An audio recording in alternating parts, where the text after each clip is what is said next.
احمد نورانی جنگ گروپ کے نون لیگی درباریوں میں سے غلیظ ترین صحافی، موصوف اپنی صحافتی پوزیشن کو بلیک میلنگ کے لیے استعمال کرنے کی شہرت رکھتے ہیں۔ جنگ دا نیوز کے رپورٹر احمد نورانی نے جج سے براہ راست معلومات لینے کی کوششوں کا اعتراف کر لیا۔ احمد نورانی نے توہین عدالت کی نوٹس کا جواب سپریم کورٹ میں جمع کرا دیا۔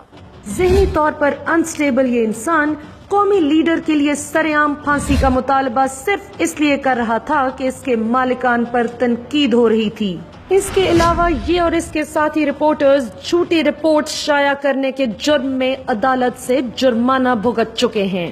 آج کل موصوف کو نون لیگ نے عمران خان کی بینکنگ دستاویزات والی مصدقہ منی ٹریل، جس کا ذکر سپریم کورٹ بھی کر چکی ہے، کو جھوٹا ثابت کرنے پر لگایا ہوا ہے، جبکہ یہی ذہنی کرپٹ اور جھوٹا انسان اس سے پہلے قطری خطوط والی ٹریل کو سچا ثابت کرتا رہا۔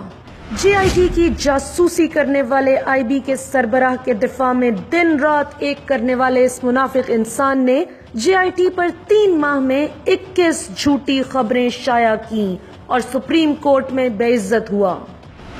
جھوٹ بولو، گمراہ کرو اور پھر معافی مانگ لی۔ جنگ گروپ نے جے آئی ٹی سے متعلق گمراہ کن خبر دی، بعد میں معافی مانگ لی۔ اس سب کے بعد ہمارا میر شکیل الرحمان سے صرف اتنا مطالبہ ہے کہ نون لیگی حکومت سے وصول کردہ اربوں روپے میں سے چند پیسے خرچ کر کے اس ذہنی کرپٹ اور بے ضمیر صحافی کا نفسیاتی علاج بھی کروایا جائے۔